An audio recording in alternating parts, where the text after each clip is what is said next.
হয়েছে কি হয়ে গেল তা জান। সেজন্য আপনি কোনো চিন্তা করবেন না উজির সাহেব। যেমন করেই হোক ওই শয়তান দুটিকে ধরে এনে আপনারই চোখের সামনে আমি নির্মমভাবে করব হত্যা। তার পারবে না জাফর আলী খা, তার পারবে না। যে চলে গেছে শত চেষ্টা করে তোমরা আর তাকে কিছুতেই ফিরিয়ে আনতে পারবে না। আপনি কি বলতে চান বেগম সাহেবা? বলতে নয়, আপনাদের কাজের প্রতিবাদ করতে। তার অর্থ এর অর্থ মেহেরবান খোদা তাআলা যার ভাগ্যে মৃত্যু লেখেনি আপনারা শত চেষ্টা করলে তাকে কিছুতেই মারতে পারবেন না। বেগম সাহেবা আপনি কি বলতে চান? এই যে আমরা কিছুই বুঝতে পারছি না, ওই শিশু কামালকে আমরা হত্যা করতে চেয়েছি। নিশ্চয় কথা। যদি ইব্রাহিম আমার সঙ্গে না থাকতো তাহলে হয়তো আমার কামালকে আমি কিছুতেই ফিরে পেতাম না। বেগম সাহেবা চুপ কর বেঈমান! তোদেরকে আমি হারে চিনে ফেলেছি। তাই তো ভাবছি তোদের মতো শয়তানের টিপি করা উচিত। এই যে অসম্ভব বেগম সাহেবা, শর্তের বিনিময়ে হয়তো আপনি জানেন না এখন জীবন মরণ আমাদের এই হাতে। আপনার এই নবাব মহলে সবাইকে অর্থের লোভে হাত করে ফেলেছি।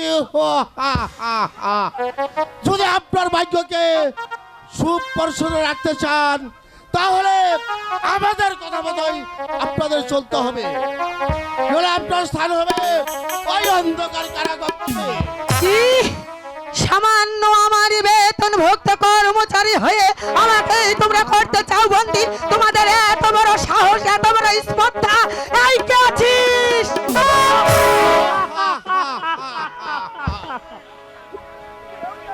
কেউ কেউ নেই নেই বেগম সাহেবা, কেউ নেই।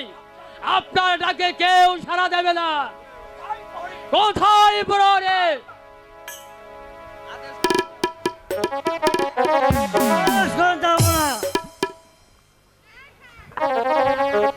এই বেগম সাহেবকে বন্দি করো, তাকে বন্দি করে নিক্ষেপ করো ওই অন্ধকার কারাকক্ষে।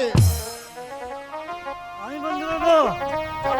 চুপ কর, যা বলছি তুই তাই কর। বেশ, তাই করছি।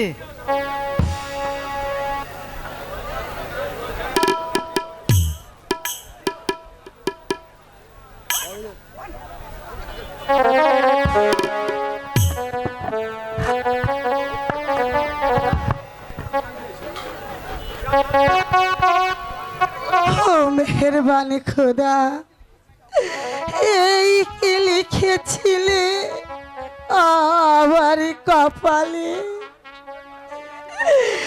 একদিন যারা আমার হুকুমের চাকর ছিল তাদের হাতে আজ আমি বন্দি। খোদা এই বেঈমানদের বিচার করো, এই বেঈমানদের বিচার করো খোদা, এই বেঈমানদের বিচার। বেশ, আমি চলেই যাচ্ছি, তবে যাবার পূর্বে তোদেরকে একটি কথা স্মরণ করে দিয়ে যাই। বেঈমান বিশ্বাসঘাতক লেরি কুত্তার দল হয়তো এমন একদিন আসবে, থাকবে না আমার হাতের এই শৃঙ্খল, থাকবো না আমি ওই কারাগারে বন্দি। আমার পুত্র শিশু কামালুল কান না এখানে ছুটে আসবে, সেই দিনই হবে তোদের জীবনের শেষ দিন। চলে এসো। রানী, তুমি সেই কথাটাই কারাকক্ষে বসে স্মরণ করো।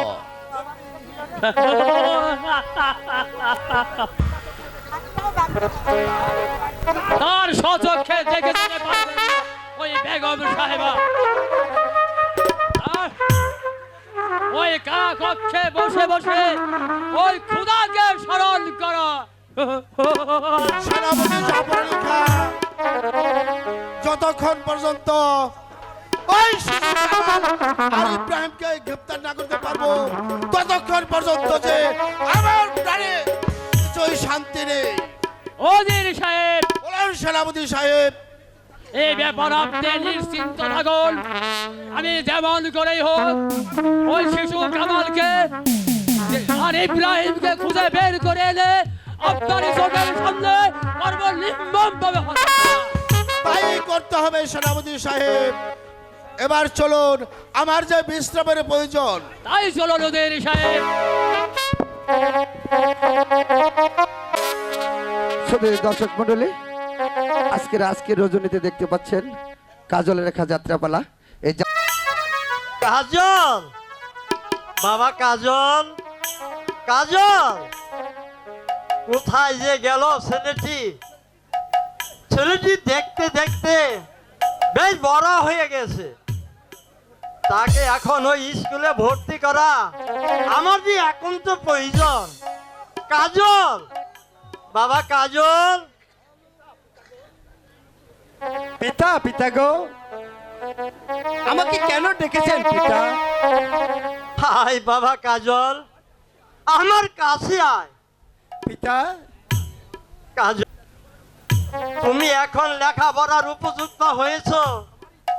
আমার ইচ্ছা তোমাকে ওই স্কুলে ভর্তি করে লেখাপড়া শিখিয়ে মানুষের মতো মানুষ করে তুলতে চাই বাবা। তুমি কি বলো বাবা? হ্যাঁ পিতা, আমারও যে মন চাই স্কুলে লেখাপড়া করতে পিতা। তাহলে চলো বাবা, তোমাকে ওই আজই স্কুলে ভর্তি করে দিয়ে আসি। ঠিক আছে পিতা, তাই চলো। তাই চলো বাবা।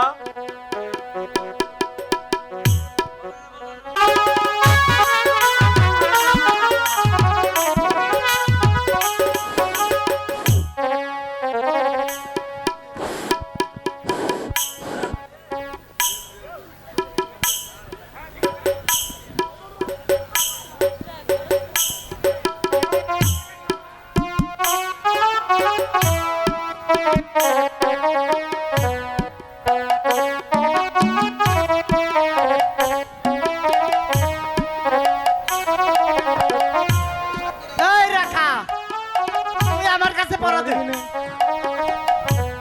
এই বেয়াদব, আমি তোর কাছে পড়া দেব কেন?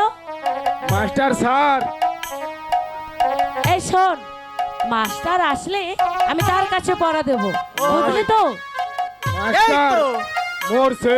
এই তো আমি মাস্টার সাহেব এসে গেছি। তুই আমার কাছে পড়া দে। এই শালা, তোর কাছে পড়া দিব কেন রে? আমার ক্লাসের ছাত্রী, আমার কাছে পড়া দিব।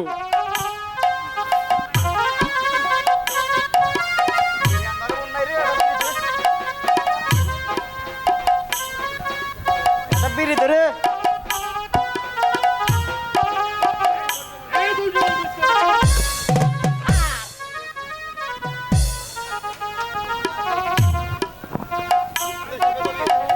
বেদবি করি না স্যার। দুষ্টুমি করছিস কেন? আমরা স্যার পাইজামি করি না, একটু না। স্যার, আপনি নাকি মারা গিয়েছে? কে বলেছে? ঝন্টু বলেছে। স্যার আমি কই নাই, ওই শালাই কইছে। স্যার আমি না, আমি না, ওই কইছে, ওই কইছে। এই দুষ্টুমি স্যার করছিস আমরা কেন? কিচ্ছু করি নাই, ওই করছে। ওরা এই, তুই তো বললি স্যার মারা গিয়েছে। আমি কই নাই তো, ওইটি কইছে। স্যার আমি ওই কথা বলি নাই তো। তাহলে কি বলেছিস? তাহলে শুনেন স্যার, আপনি জানি কই বিয়ে করেছেন? আমি তো বিয়ে করেছি ওই মারাপাড়া। স্যার আমি এই কথাই কইছি স্যার, এই কথাই কইছি। এই স্যারই শুধু আমার মার খাবেন নিকাই কইছে। ঠিক আছে, বুঝতে পেরেছি। বস এখানে।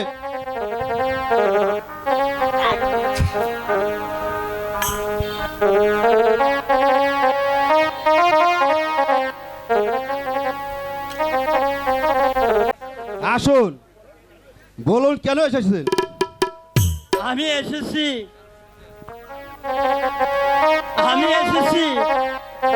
আমার ছেলেকে আপনার স্কুলে ভর্তি করার জন্য। বেশ ভালো কথা। আমার স্কুলে ভর্তি ফি হিসাবে এবং মাসিক বেতন ভর্তি ফিস 30 টাকা, ওই মাসিক বেতন 20 টাকা, মোট 50 টাকা দিলেই হবে। মাস্টার সাহেব, আমার কাছে ওই টাকা পয়সা না থাকলে জায়গা আমি আপনাকে পরে দিয়ে দেব। তা হবে না, বাকির কারবার এখানে নেই। টাকা ছাড়া তোমার ছেলেকে আমার স্কুলে ভর্তি করা হবে না। মাস্টার সাহেব, আপনাকে অনুরোধ করে বলছি, আমরা গরিব মানুষ, একটু দয়া করে আমার ছেলেকে আপনার স্কুলে ভর্তি করে নিন। তা হবে না, টাকা পয়সা ছাড়া লেখাপড়া হয় না। তোমরা স্কুল থেকে বেরিয়ে যাও। আর টাকা পয়সা না থাকলে ওই রাজমিস্ত্রি জোগাড় দিয়ে দাও গা। স্কুলে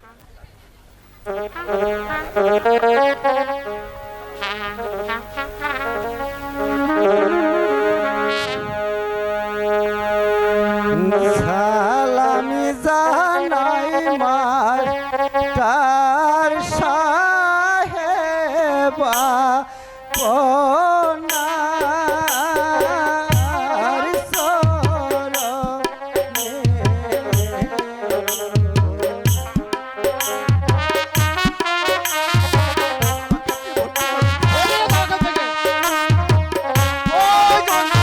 কামলা দেখো।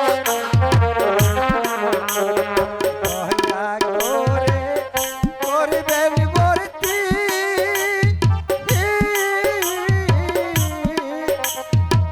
আপনার স্কুলে গো।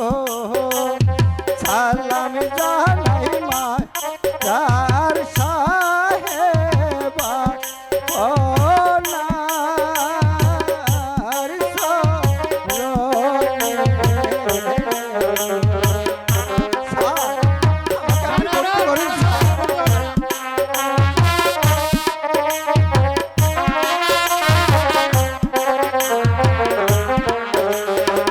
আমি হই গো নিব ছেলে,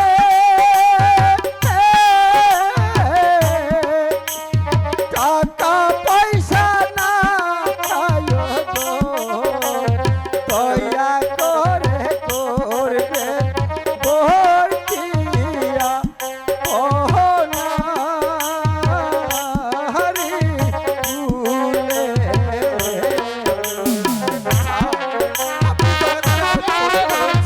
টাকা ছাড়া ভর্তি হবে না।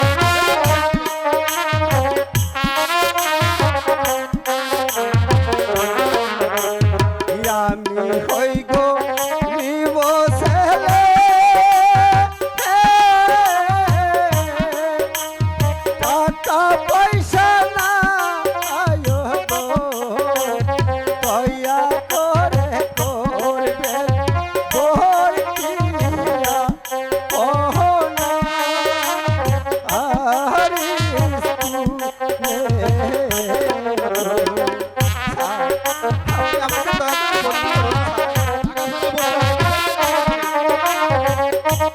ভর্তি হবে না।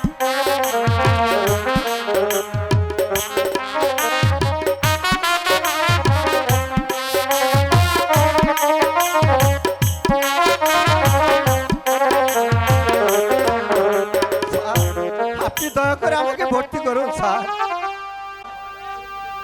আমরা গরিব, আপনি আমাকে একটু দয়া করুন স্যার। পিতা, তুমি যতই অনুরোধ করো না কেন, তোমাকে আমি টাকা ছাড়া ভর্তি করতে পারবো না। বাবা কাজল, আমরা যে গরিব, তাই টাকা পয়সা দিতে পারবো না বলে মাস্টার তোকে স্কুলে ভর্তি করবে। পিতা, বাবা, কেন কেন পিতা? আমরা গরিব, তাই বলে কি আমাকে স্কুলে ভর্তি করবে না পিতা?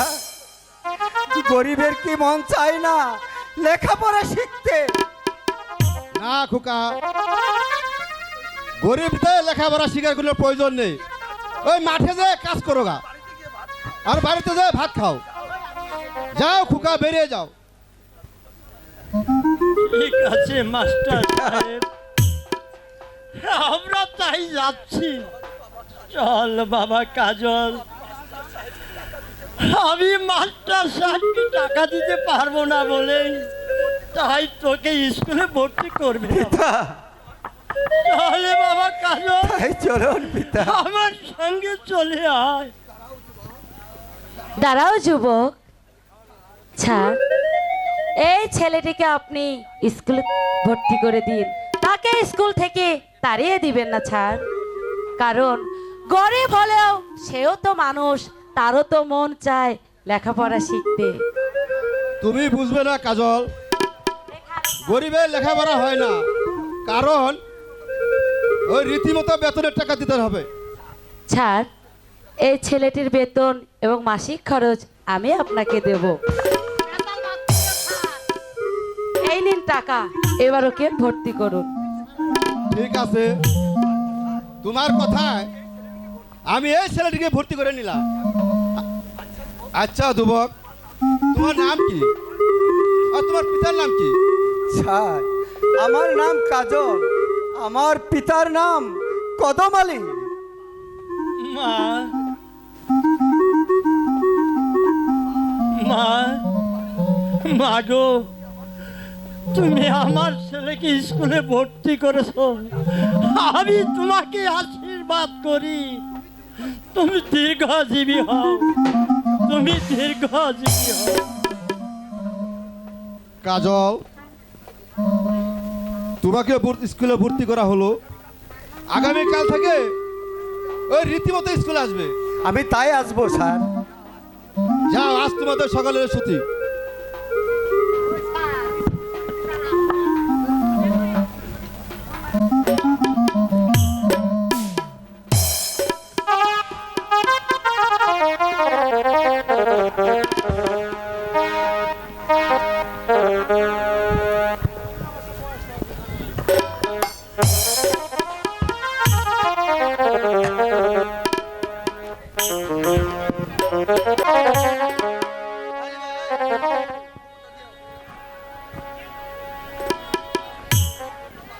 আমি হলাম এই রূপনগরের নবাব, আমার হুকুমে সমস্ত লোকরা বসা করে, কিন্তু আমার পথের কাটক ওই ইব্রাহিম আর শিশু কামাল, যতক্ষণ পর্যন্ত ওকে আমি হত্যা করতে না পারবো ততক্ষণ পর্যন্ত আমার প্রাণে যে কিছু শান্তি নেই। পিতা, পিতা, পিতা, আপনি এখানে? আর আমি কিনা আপনাকে সারা প্রাসাদ খুঁজছি পিতা। আজ তাহলে কি তুমি আজ স্কুলে যাও না? না পিতা, কারণ আমার শরীরটা বিশেষ ভালো ছিল না। বলছিলাম কি পিতা, আপনি যদি আমাকে অনুমতি দিতেন তাহলে আমি একটু ওই ফুল বাগান থেকে ঘুরে আসতাম। এই সাত সকালে ফুল বাগানে বেড়াতে যাবে কেন মা রেখা? সকাল বেলা যাব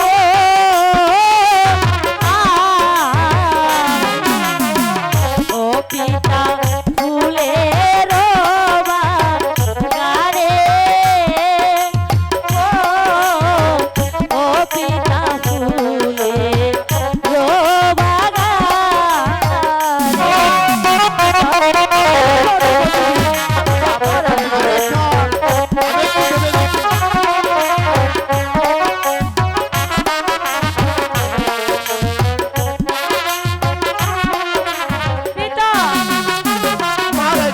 ফুল তুলিব গাঁথব মালা, ও পিতা তোয়া চলে ভোরে গো, ও পিতা ফুলে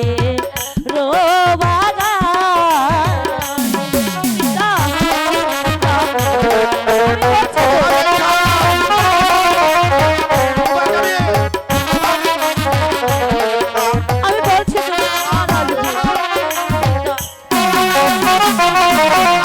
চম্পা বেলি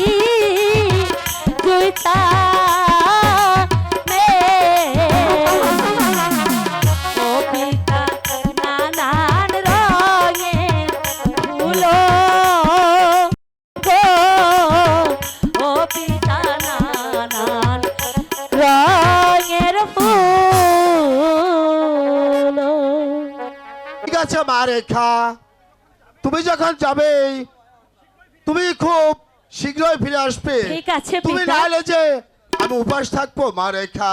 ঠিক আছে পিতা, আমি যাব আর আসবো। ঠিক আছে মা এই তো রেখা। আমার লক্ষ্মীর পিতা।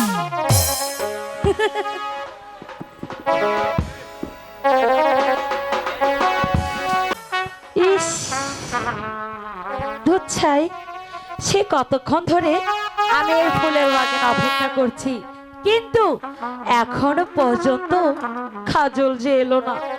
তাহলে সে কি আজ স্কুলেও যাবে না?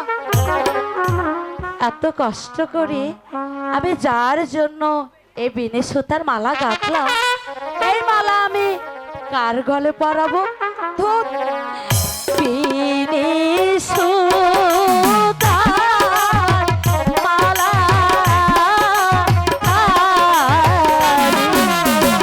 ওই আমি পরাবো কার গলে গো, ও মালা পরাবো কার গলে।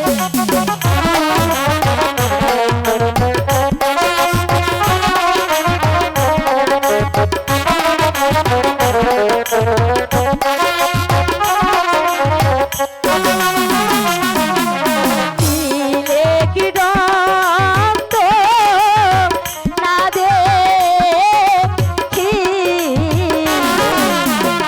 ও হাই গো ভালো তোলা গে না গো, ও হাই গো ভালো তোলা গে না।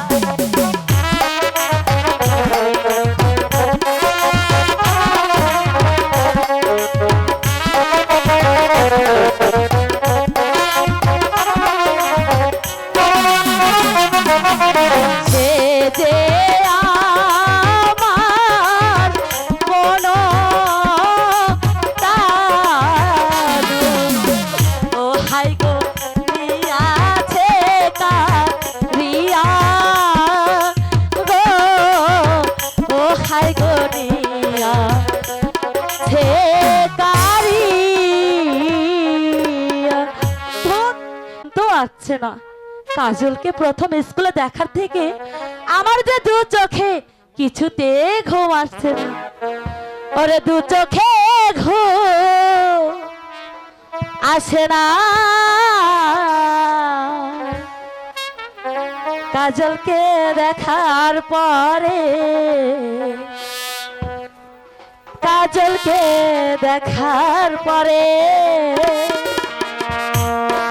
কেন জানি মনে হয় ভালোবেসে জোছনা ছড়ালো বুঝি আমার বুকে। দু চোখে ঘুম আসে না। কাজলকে দেখার পরে, কাজলকে দেখার পরে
তোমাকে কাছে পেলে দেখবো এই মন ভরে মিলবো দুজনে অভিসারে দু চোখে ঘুম আসে না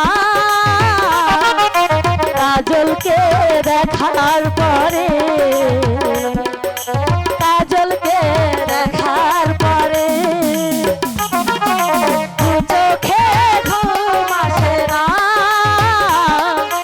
কাজলকে দেখার পরে কাজলকে দেখার পরে